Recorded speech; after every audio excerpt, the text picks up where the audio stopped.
Olá, pessoal! Então, hoje nós vamos começar a estudar um novo tema que é o metabolismo de lipídios. Sendo que, inicialmente, nós vamos falar sobre os mecanismos de oxidação dos lipídios, para posteriormente nós falarmos a respeito da biossíntese desse grupo de moléculas. Então, hoje, nossa primeira aula vai ser a respeito da oxidação dos ácidos graxos. A primeira pergunta que a gente se faz é a seguinte: de onde vêm os ácidos graxos que serão oxidados dentro do nosso organismo? No nosso organismo, a gente tem algumas fontes que são fontes importantes de ácidos graxos. Os ácidos graxos que nós mesmos somos capazes de sintetizar a partir de glicose ou de proteínas, ou seja, de aminoácidos. Os triacilgliceróis que estão reservados no tecido adiposo, eles também são uma fonte importante de ácidos graxos que serão oxidados e, obviamente, aqueles triacilgliceróis que nós obtemos a partir da nossa dieta, quando nós comemos lipídios em nossa dieta. Quando nós consumimos lipídios da nossa dieta, como que acontece o processo de digestão e absorção desses lipídios? É claro que eu vou falar disso aqui muito brevemente. Inicialmente, os lipídios ingeridos na dieta, eles vão passar pela boca, esôfago e estômago, na qual não vai haver uma digestão muito significativa desses lipídios, apesar de que nós temos na boca a ação da lipase lingual e nós temos também uma lipase gástrica. Mas a parte grosseira da digestão dos lipídios, ela vai acontecer no intestino delgado. No intestino delgado, o alimento chega com as gotas de lípides e pela ação dos sais biliares da dieta, essas gotas de lípides serão emulsificadas. Esses sais biliares, eles agem como detergente, desfazendo essas gotas lipídicas e tornando esses lípides a ação das lipases pancreáticas. Então, essas lipases, elas serão despejadas no intestino e no intestino as lipases, elas vão degradar os triacilgliceróis, dividindo em glicerol e ácidos graxos. Esses ácidos graxos e esse glicerol, eles são absorvidos pela célula do epitélio intestinal, pela membrana da célula do epitélio intestinal. Dentro dessa célula, o triacilglicerol, ele é montado de novo e ele é incorporado num tipo de lipoproteína transportadora, que são os quilomicrons. Os quilomicrons, além de transportarem os triacilgliceróis, eles também transportam outros lípides, como colesterol, por exemplo, pelo nosso corpo. Esses quilomicrons, então, caem na corrente linfática, da corrente linfática na corrente sanguínea e vão distribuir os lipídios pelo corpo. Esses lipídios, quando chegam ao tecido onde eles vão ser armazenados, por exemplo, como é o caso do tecido adiposo, ou no tecido onde eles vão ser utilizados como fonte de energia, os quilomicrons, eles interagem com uma lipoproteína lipase que está no endotélio do vaso, e esse quilomicron, ele interage com essa lipoproteína lipase através de uma parte proteica, de uma apolipoproteína que está presente no quilomicron, que é o ApoC2, ativa essa lipoproteína lipase do endotélio do vaso, que vai quebrar novamente os triacilgliceróis em ácidos graxos e glicerol, que serão absorvidos então separadamente pelos tecidos. Nesse slide aqui, eu estou mostrando para vocês um pouco melhor a estrutura do quilomicron, que é uma lipoproteína. Essa lipoproteína, ela tem como apoproteínas, apolipoproteínas, essas características, essas três lipoproteínas aqui, B48, C2 e C3, e essa molécula ela vai carregar triacilgliceróis, fosfolipídios e colesterol também, tá? Como eu disse vocês, é a ApoC2 que interage com o endotélio do vaso, com a lipoproteína lipase do endotélio do vaso e que vai permitir a quebra dos triacilgliceróis do quilomicron para que esses triacilgliceróis possam ser absorvidos pela célula-alvo.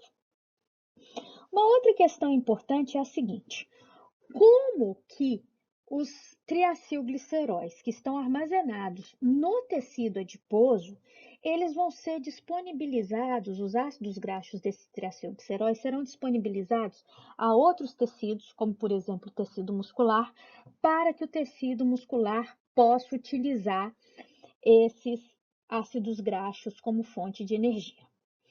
Bom, quando o indivíduo está em jejum ou quando o indivíduo faz um exercício físico, as células do tecido adiposo vão receber uma sinalização hormonal. No caso do jejum, essa sinalização se dá pelo glucagon, no caso do exercício físico, pela epinefrina. O hormônio se liga a um receptor que vai ativar uma adenilatociclase. Essa adenilatociclase, ela converte ATP em AMP cíclico, que ativa a proteína quinase dependente de AMP cíclico. Essa proteína quinase, ela vai fosforilar uma enzima que é chamada de triacilglicerol lipase ou lipase sensível a hormônio. Essa triacilglicerol lipase, ela catalisa a quebra do triacilglicerol, liberando glicerol e ácidos graxos. Esses ácidos graxos cairão, então, na corrente sanguínea. Claro que os ácidos graxos eles não podem cair livre na corrente sanguínea, já que eles são extremamente hidrofóbicos.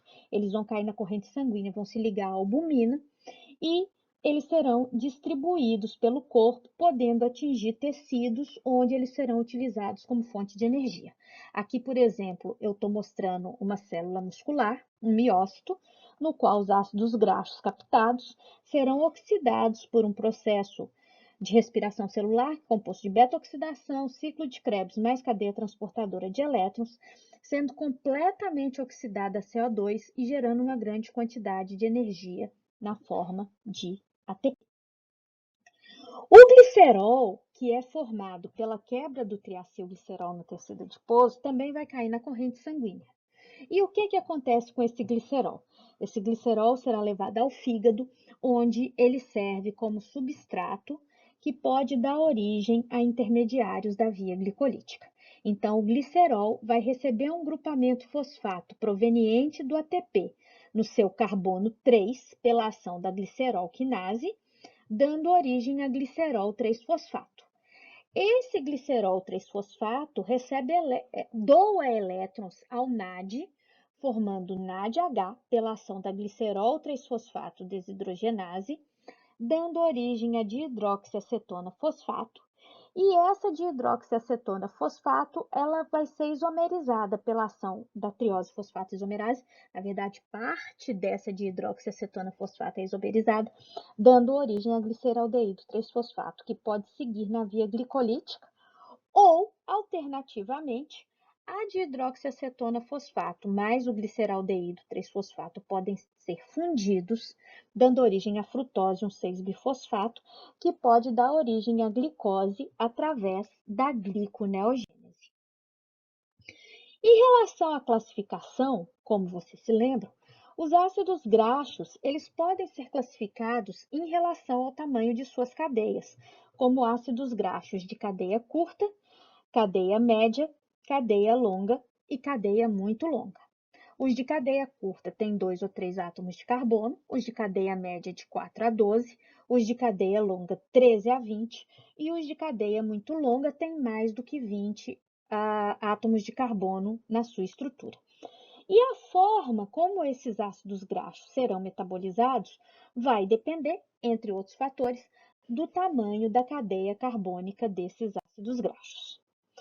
Existem 3 tipos de oxidação que os ácidos graxos podem sofrer, que é a alfa-oxidação, quando vai haver a quebra da cadeia do ácido graxo na ligação entre o carbono 1 e o carbono 2 da cadeia, que é chamado de carbono alfa. Existe a beta-oxidação, que é o principal tipo de oxidação dos ácidos graxos e que nós vamos estudar aqui com bastante detalhe, na qual a quebra do ácido graxo vai acontecer entre o carbono 2 e o carbono 3 da cadeia dos ácidos graxos, ou seja, entre o carbono alfa e o carbono beta, e existe a ômega oxidação, na qual a oxidação dos ácidos graxos vai começar pela extremidade final dos ácidos graxos, pelo último carbono da cadeia dos ácidos graxos, que é chamado de carbono ômega. Esses tipos de oxidação, eles acontecem bioquimicamente de forma diferente e eles têm funções diferentes. A beta-oxidação, como eu disse para vocês, a gente vai falar sobre ela com bastante detalhe e ela é a principal via pela qual a gente pode gerar energia a partir de ácidos graxos. Por esse processo, os carbonos de um ácido graxo, eles são convertidos em acetilcoenzima A, que entrará no ciclo de Krebs. Durante esse processo todo da beta-oxidação e do ciclo de Krebs, serão formados carreadores de elétrons, NADH e FADH2, e esses carreadores levarão seus elétrons para a cadeia transportadora de elétrons, onde a energia contida nessas estruturas será utilizada para a biossíntese de ATP. A alfa-oxidação, ela é um processo que vai servir para a oxidação de ácidos graxos de cadeia ramificada, como é o caso do ácido fitânico. O ácido fitânico, eu estou mostrando aqui, ele é um produto metabólico da clorofila, né? Porque o ácido fitânico, aqui a molécula de fitol, ele é um constituinte da clorofila.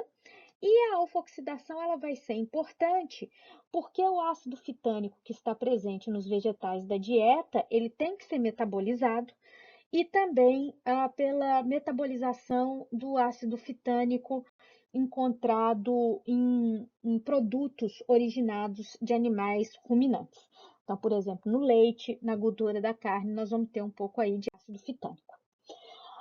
Ômega oxidação, ela na verdade é muito parecida com o processo da beta-oxidação, só que ela começa da extremidade final da cadeia do ácido graxo, enquanto que a beta-oxidação começa da carboxila, da extremidade inicial da cadeia do ácido graxo.